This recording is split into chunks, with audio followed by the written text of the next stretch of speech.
Vas-y, prépare ta langue. On t'écoute.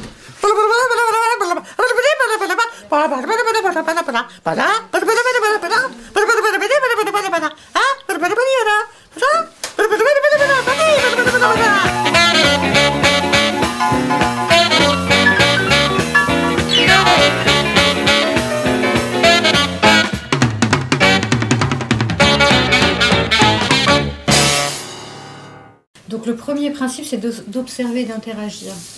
L'observation, en général, ça se passe sur des heures, des jours, des mois, des années. Voilà. Et l'interaction, ça veut dire que, en fonction de ce qu'on voit, on adapte aussi son action. On agit, on regarde le résultat, on observe des erreurs ou des résultats positifs, et on adapte la future action. Deuxième principe, c'est de collecter et stocker l'énergie. Parce qu'en gros, il y a tout le temps de la circulation d'énergie dans la nature, et aussi nous, dans notre environnement. Et donc, on essaie de la capter sur le lieu. L'énergie en permaculture, c'est aussi l'eau, parce que l'eau est une source. En fait, c'est tous les flux.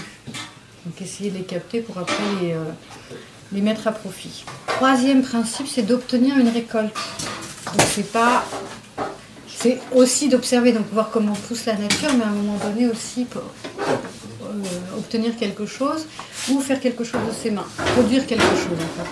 C'est pas forcément, encore une fois, agricole, ça peut être de l'artisanat, ça peut être transformer des produits. Ça, c'est une démarche aussi, c'est pas juste être consommateur et passif. Après, principe très important, s'autoréguler et rétroagir. Donc rétroagir, c'est ce qu'on disait, c'est corriger un petit peu les erreurs qui peuvent être faites à un moment donné.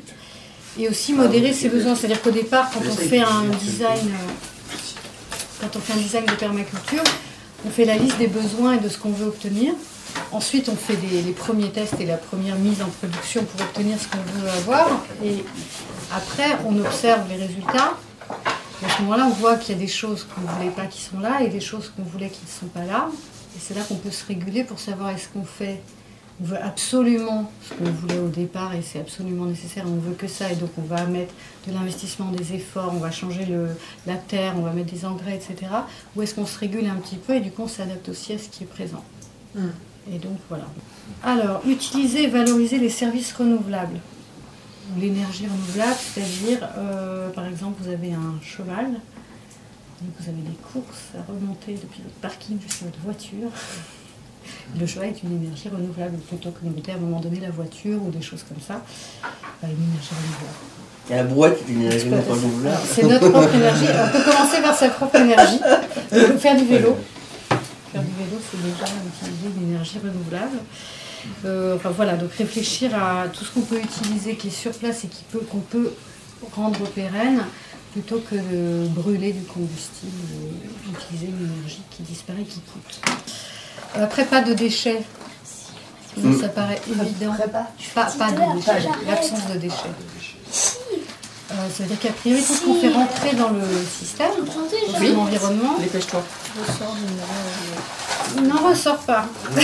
C'est recyclé. Les recyclés. Le recyclage direct, le recyclage indirect, c'est toujours recyclé. Oui, mais l'idée du recyclage, c'est recycler n'est pas ne pas produire de déchets. Recycler en envoyant la déchet, enfin, dans la petite poubelle jaune qu'on trouve tous pratique. Remplir cette poubelle jaune toutes les semaines est totalement anti-permaculture. Plutôt plus de magasins sans emballage. Ouais, voilà. Il faut trouver des magasins sans emballage. Il faut du coup limiter. Donc là, tu t'autorégules, c'est-à-dire que tu limites tes envies à ce que tu peux trouver sans emballage.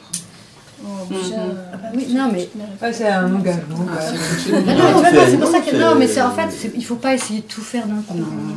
Il faut avoir conscience quand tu achètes l'emballage qui devrait pas être là déjà pour commencer. Du coup, tu te poses la question est-ce que je peux m'en servir? Les briques de lait ou tout ça, ça peut servir pour faire des pots. Tu peux t'en servir pour faire pousser des choses. Oui, tu peux après même fabriquer des tas d'objets et tout. Donc le maximum que tu peux essayer d'utiliser, transformer toi-même, donc faire une production à partir de ce déchet, de cette matière. Et sinon, c'est vrai, du coup, essayer de limiter à l'achat, de trouver la ressource sans emballage. En fait, tous ces trucs-là, ça paraît très compliqué à mettre en place parce qu'il faut repenser. C'est quand tu le fais que ça se simplifie. Après, voilà, tu as une satisfaction et du coup, en fait, tu simplifies. C'est-à-dire qu'effectivement, tu vas limiter le nombre de produits que tu achètes de fait. Et du coup, en fait, à un moment donné, tu te simplifies aussi la vie. Tu limites tes besoins et en limitant tes besoins, tu te simplifies la vie. Alors, un design, ça peut se faire... le design en permaculture, c'est comment mettre en place justement un système qui respecte tous ces principes et les règles éthiques de la permaculture. Et ça peut être dans un habitat, ça peut concerner beaucoup de lieux. Ça peut être dans un lieu collectif ou un café, ça peut être donc chez soi, ça peut être au jardin.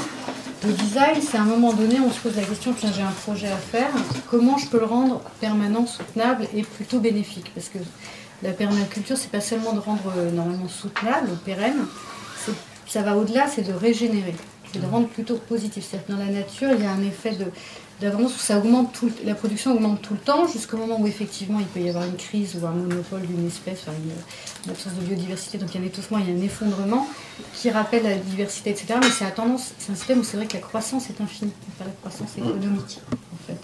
Et donc quand on crée un système permaculturel, donc on dit qu'on fait un design, on essaye d'appliquer un petit peu les lois naturelles à son projet de vie ou à son projet de production ou à son projet de travail. Sachant que c'est vrai qu'on vise à l'autonomie, un maximum d'autonomie en permaculture, mais ça ne veut pas dire travailler seul, ni en communauté fermée, c'est créer des réseaux.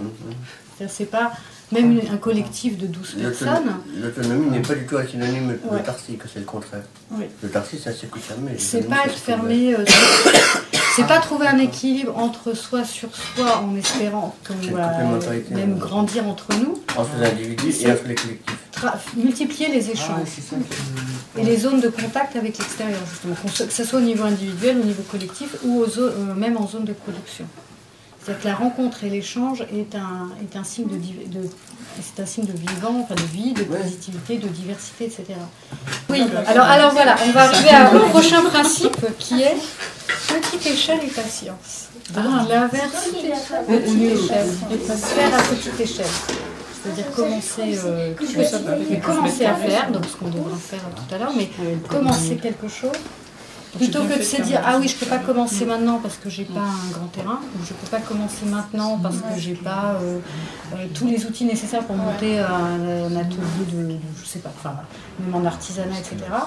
Il vaut mieux commencer à prendre petit à petit, chaque jour, un petit geste, que de se dire c'est trop compliqué, c'est trop grand parce que je veux faire un truc énorme, fantastique, et ne pas réussir à le mettre en œuvre au départ. Alors intégrer plus que séparer, ben là on ne va pas... Voilà. Parfois on a des désaccords, on ne voit pas exactement les choses de la même façon. Et il y a une chose qui est très positive, justement, c'est que quand tu fais, au moment où tu passes à l'acte, de toute façon les choses se mettent en place, même avec des gens avec qui on ne ferait pas de la même façon au départ au moment où tu fais. Ce qu'on disait aussi tout à l'heure sur les différences de caractère. Voilà, il y a des complémentarités, donc essayer malgré toutes les difficultés d'intégrer tout ce qui est divers et qui peut paraître même opposé par moments. Et l'intégrer plutôt que de séparer, de diviser. La diversité, donc du coup, ça coule de source, on peut favoriser un maximum de diversité. Donc par exemple, quand on fait la chasse aux mauvaises herbes, comme on dit, pas forcément vouloir les... Mais voilà, il n'y a pas de mauvaises herbes, il y a des herbes mal placées par contre. Donc du coup, on leur propose un autre endroit, on les laisse tranquilles à un endroit. Et enfin, se servir du changement et être créatif et non pas redouter le changement, d'observer et de faire avec, et ne pas hésiter à innover, inventer, expérimenter. C'est là qu'on rejoint le premier point qui est observer, quand on observe que sur 30 ans par exemple, la forêt ou n'importe biotope, tout le temps en évolution et tout le temps. Et l'intérêt d'une zone sauvage, tu observes des changements alors que toi des fois tu brides le changement. Tu es fixé sur ton fonctionnement, il tient bien. Et du coup, tu ne vois pas que les choses sont en train de changer, alors que si tu as une zone sauvage à côté, tu vas observer que les choses sont en train de se passer, que tu n'auras pas vu dans ton jardin, qui est trop contrôlé, peut-être maîtrisé, parce qu'on a quand même cette tendance en nous. Voilà. Ben, c'est fini. Merci. On peut aller sur le premier.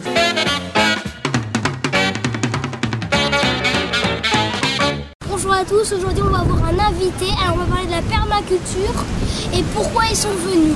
Alors premier invité, Frédéric Lafaille. Alors qu'est-ce que... Bonjour. bonjour. Qu'est-ce qui vous a amené à venir ici pour apprendre la permaculture? J'avais envie d'apprendre une nouvelle façon de cultiver parce que déjà j'ai envie de manger des légumes qui sont bons. Quand on va dans les magasins, ils sont pas bons, je trouve. Et est-ce que vous avez un grand jardin? Quelle est votre technique dans votre jardin?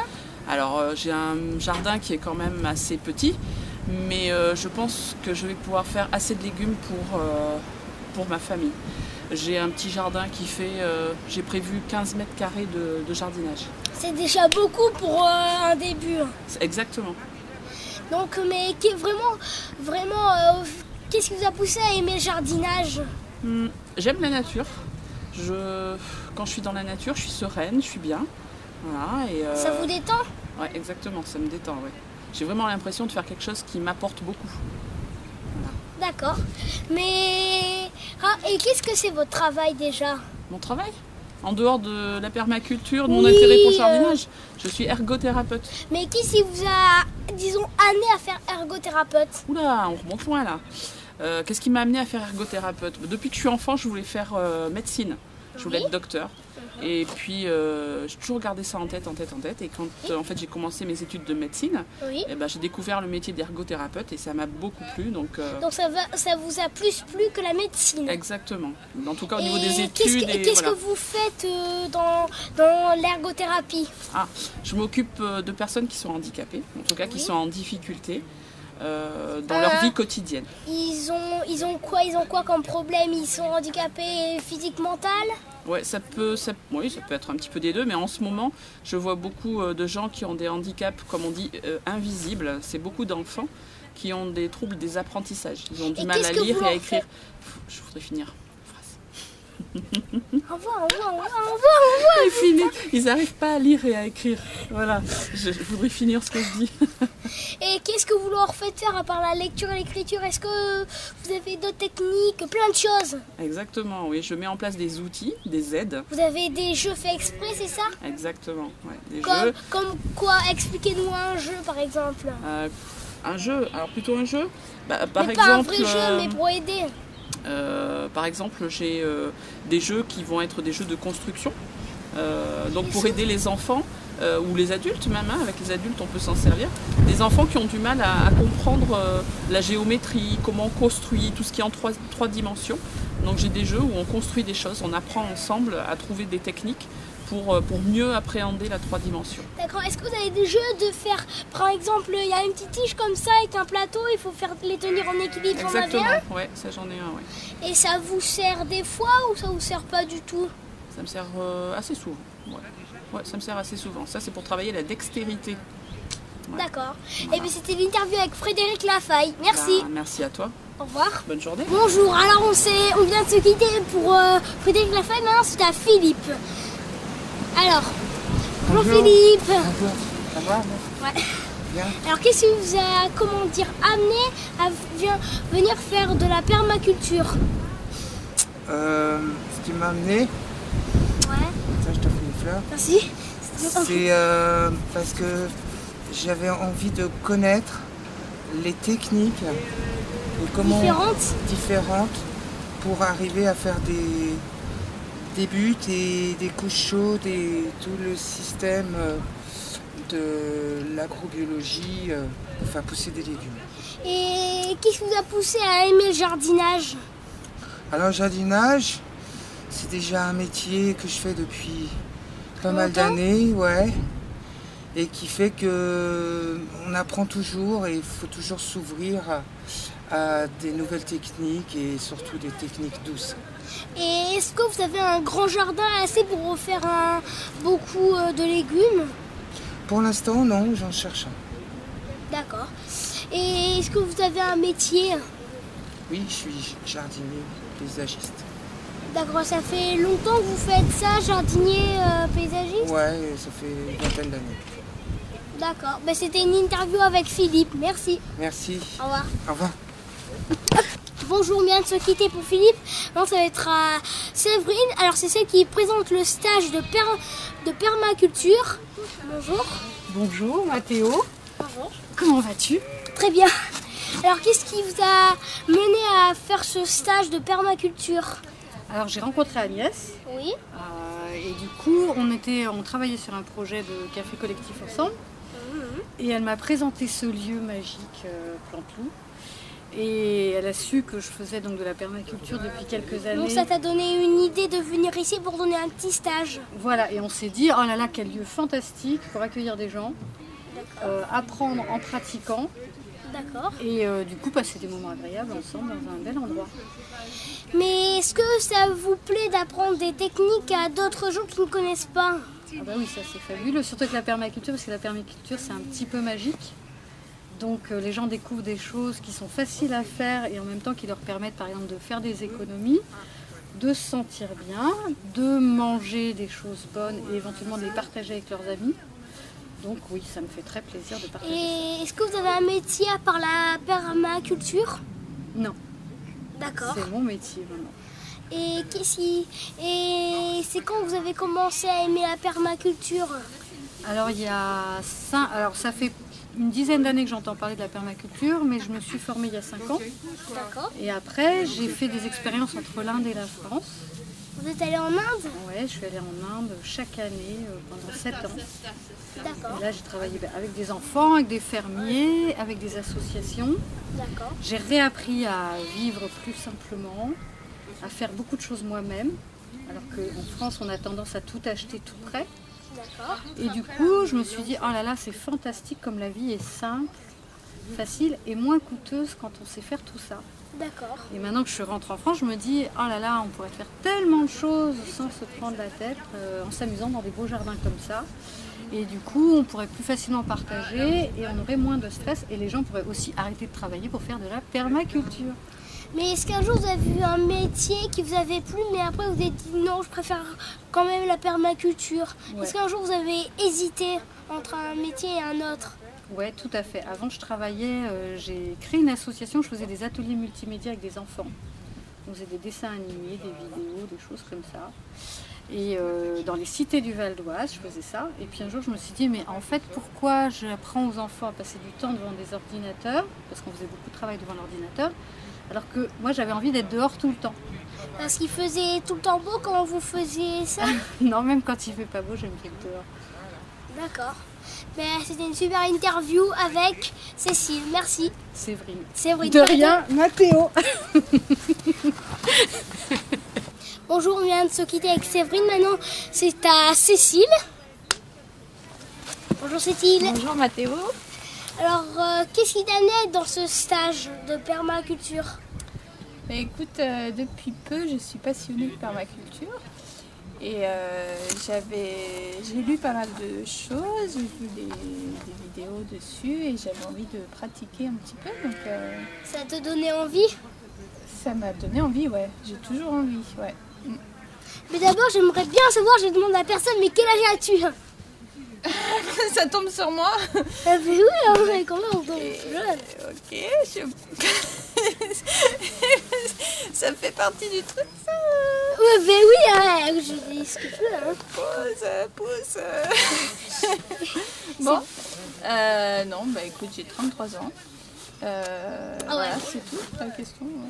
Bah si, quand même, attends, je fais un petit enchaînement, moi, un petit roulement. Mais est-ce que c'est quoi ton travail? Alors là, j'ai pas de travail, là, mon travail c'est ça en fait. Pour l'instant, c'est de prospecter. découvrir la permaculture. Ouais, c'est ça exactement. Et qu'est-ce que tu aimerais bien faire comme travail hors de la permaculture? Et ben, j'aimerais bien faire des petites initiations à la permaculture avec peut-être des enfants. D'accord. Un peu comme une Peut-être pas toi parce que toi professeuse. tu le sais déjà. Ouais, un peu comme une professeuse de permaculture. Ouais, une professeuse de permaculture, ça tape ça. Bon, ben c'est super intéressant. C'est une interview avec Cécile. Bonjour, alors on vient maintenant de quitter Cécile, je crois. Bon, maintenant c'est à Marion. Bonjour Marion. Bonjour Mathéo. Ah, enchanté.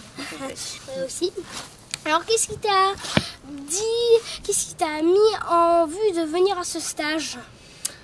C'est au fil des rencontres, en essayant de changer un petit peu le cours de sa vie, on rencontre plein de gens et de fil en aiguille, voilà, On a des contacts, on rentre dans des réseaux et voilà, on a rencontré Pierre un peu par hasard, donc on est peut-être un peu là par hasard, mais est-ce qu'il y a vraiment des hasards? Est-ce que ça fait longtemps que tu aimes bien le jardinage? Assez quand même. J'avais une grand-mère qui faisait des fromages de chèvre dans la Drôme et qui aimait beaucoup la campagne, et du coup j'aime beaucoup la campagne de ces racines-là.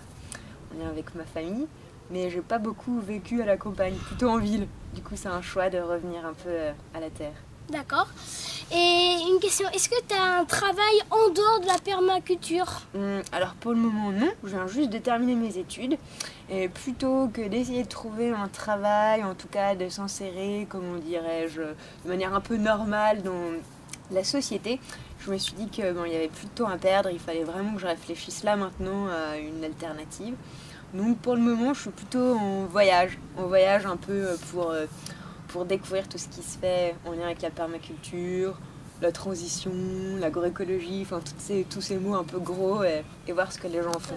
Et quel a été ton parcours pour trouver la permaculture? Alors je crois que ça a commencé un petit peu avec une sensibilité peut-être personnelle sur plein de choses, et puis mes études, ça m'a beaucoup aidé à réfléchir. J'ai fait des études en anthropologie, et puis l'idée c'était de réfléchir un peu à comment mettre en place une forme de solidarité entre les pays du Sud, les pays du Nord. On travaille dans des associations comme ça, de développement, et en réfléchissant sur l'idée de développement, je me suis dit que l'agriculture c'était quand même un fondement, ou en tout cas le fondement pour qu'on puisse manger toutes nos sociétés, et ça c'est pas le cas de tout le monde sur la planète. Donc voilà, de fil en aiguille, on commence à réfléchir sur des points, et ça nous amène à se dire que finalement chez nous aussi il y a plein de choses à changer. D'accord. Donc tu es contente d'être venue à ce stage? Très contente. Tu rencontres plein de gens, plein de personnes. On peut échanger un peu sur nos points de vue, nos idées, ça permet toujours de faire avancer. Mais ma super question c'est, est-ce qu'ils t'ont vraiment bien accueilli? T'as vu qu'ils étaient sympas? Ils m'ont très bien accueilli, les gens étaient très sympas. Avec toutes nos différences, voilà, on s'est aussi rencontrés, Mathéo, non? Oui. Et du coup, on apprend à vivre ensemble, à voir à quel point on peut être différent et à quel point on peut essayer de s'entendre, essayer de trouver des choses qui font que on va être producteurs ensemble, créateurs ensemble. Et puis, c'est un peu vers ça. On vice versa, quoi. Et vice versa, ouais, carrément. Bon, merci, hein. Merci à toi, Mathéo. Allez. Hop là, c'est bon. Bonjour, maintenant on va être avec Agnès, je crois. Alors, bonjour Agnès. Bonjour Mathéo. Donc c'est toi apparemment qui a organisé ce stage. Oui. Alors qu'est-ce qui t'a poussé à organiser un stage de permaculture? Parce qu'ici c'est une ferme qui est grande, qui est jolie, que je connaissais beaucoup de gens qui ont envie d'apprendre, et c'est un bon lieu pour le faire. Et j'ai rencontré Séverine, la permacultrice, qui a fait la formation il n'y a pas très longtemps. Et donc ça a fait tilt, c'est maintenant, il faut le faire. Voilà. Donc tu as essayé de t'arranger avec quelques personnes pour qu'ils apprennent? Voilà, j'ai programmé le stage, j'ai expliqué ce qu'il allait y avoir dedans. On a mis des dates, et on a fait de la promotion sur Internet, sur des sites de permaculteurs, sur des réseaux sociaux. Et puis il y a quelques personnes qui sont inscrites et qui sont venues. D'accord. Voilà. Mais est-ce que vous trouvez que ça les intéresse la permaculture? Bah oui, parce que sinon ils ne seraient pas là. Hein? Mais est-ce que pour eux, est-ce que pour vous, pour eux tous là qui sont ici, qui font le stage, pour vous, est-ce que c'est nouveau pour eux? C'est nouveau peut-être dans la pratique de certains, comme ta maman par exemple. Hein? Et puis il y en a d'autres qui connaissent déjà un petit peu, mais qui veulent approfondir, ou qui veulent changer des choses qu'ils connaissaient déjà avant, avoir plus de détails dans la formation. D'accord. Voilà. C'est quoi votre parcours que vous avez fait pour organiser un stage comme ceci? Mon parcours, il est varié. Mon parcours, je travaillais beaucoup dans les fermes quand j'étais plus jeune. Et tout ce qui parle de vie autrement et d'autres possibles par rapport à la vie en général dans le monde, ça m'intéresse. Et j'aime aider les gens à ouvrir les yeux, à apprendre des choses pour pouvoir vivre autrement et être plus heureux. D'accord. Et meilleure santé aussi. Mais donc, apparemment, ce que vous adorez le plus, c'est la permaculture. La permaculture dans son ensemble. Pas que semer des légumes, mais c'est tout un mode de vie qui est respectueux de l'environnement. Donc, tu penses ton habitat, tu penses ton chauffage, ton électricité, tout ça, de manière à le moins polluer le moins possible et prendre le moins possible de ressources aussi à la terre. Parce que c'est pas inépuisable les ressources. Est-ce que vous avez un métier qui est vraiment hors du jardinage, hors de la permaculture? Vous avez déjà fait quelque chose d'autre? Oui, j'ai plein de métiers. Je suis administrative dans les bureaux. Je travaille dans une banque. Et puis j'étais aussi directrice d'un café-concert. Et puis plein de petits boulots d'aide à la personne. Tu sais. Ma vie, elle a été un petit peu longue et donc j'ai eu le temps de faire plein de choses. D'accord, ben merci. De rien. Au revoir, Mathilde. Bonjour, alors maintenant notre invité c'est Pierre, celui qui a accueilli tous ceux du stage. Eh oh Pierre! Bonjour. Mais viens! Ah, je vais venir là. Ah bon, d'accord. Ah mais... Bon, mais qu'est-ce que vous... C'est... Pourquoi vous avez proposé de venir ici? Il y a plein de fermes quand même en France. Qui vous a poussé à eux les inviter? Ben, il y a plein de fermes en France qui fonctionnent sur des principes qui n'ont pas de pérennité. Ça veut dire qu'on ne peut pas continuer comme ça très longtemps. Parce qu'ils sont en train de tuer la terre. Donc on propose de découvrir un autre fonctionnement qui permet justement d'avoir une terre qui est vivante, de garder une terre vivante. Donc l'autre caractéristique des fermes qu'on croit normales ou classiques en France et partout dans le monde, c'est qu'il faut toujours beaucoup de choses qui rentrent dans la ferme. Il faut du pétrole, il faut des engrais, il faut des aliments, il faut des compléments, il faut des minéraux. Alors que dans l'agriculture qu'on propose, c'est de l'agriculture symbiotique, donc c'est en symbiose avec la nature, c'est de la permaculture, donc c'est replacer l'homme au niveau de la nature. Il n'y a pas d'intrants, il n'y a pas de choses qui rentrent, il y a des choses qui sortent. Tu vois, on a par exemple une vache qui va recevoir à manger ce qui n'est pas donné ou vendu comme légumes et qui va faire du fumier, qui va être composté, qui va retourner à la terre. Et ça tourne tout le temps et toujours tout en complémentarité, en partage de la terre. Et on fait vivre la terre plutôt que on travaille, on l'accompagne, on travaille avec la terre plutôt que de vouloir lutter contre la terre. On la retourne pas, on la travaille pas. On la laisse faire. Mais est-ce que vous connaissez la permaculture? Est-ce que ça vous intéresse ou ça vous intéresse pas du tout la permaculture? Alors moi j'ai une longue expérience d'agriculture classique d'abord, et petit à petit je me suis rendu compte, comme beaucoup d'autres, hein, qu'il y avait quelque chose qui clochait, qui n'allait pas. Donc petit à petit je me suis intéressé à essayer de voir comment faire autrement, essayer avec beaucoup d'observations, des années d'observation, de regarder comment se passent les choses, comment mangent les animaux, pourquoi ils mangent ça, comment se passe dans la nature, et à commencer plutôt que de mettre des engrais, mais simplement mettre du gazon, du foin sur la terre pour permettre aux vers de terre, par exemple, de labourer la terre plutôt que de devoir prendre un outil, du pétrole, pour la labourer. Ça dépend de la surface qu'on a. Si on a une petite surface, on fait travailler les vers de terre. Sur la plus grande surface, on va faire travailler des cochons, par exemple, ou des canards. Mais on fait travailler toujours la nature. Est-ce qu'un jour vous avez essayé une seule fois un insecticide? Oui, mais c'était il y a plus de 30 ans. Au début, c'est ce qu'on apprend à l'école. Il ne faut pas oublier que je sois en école d'agriculture ou en école d'agronomie, on ne fonctionne qu'avec des produits chimiques. D'accord? Et là, il faut sortir de ça. Ça ne fait pas du jour au lendemain. Dans les informations, apparemment, on dit que les insecticides tuent peut-être les insectes, mais ça tue des fois aussi les plantes et des fois ça tue aussi les oiseaux.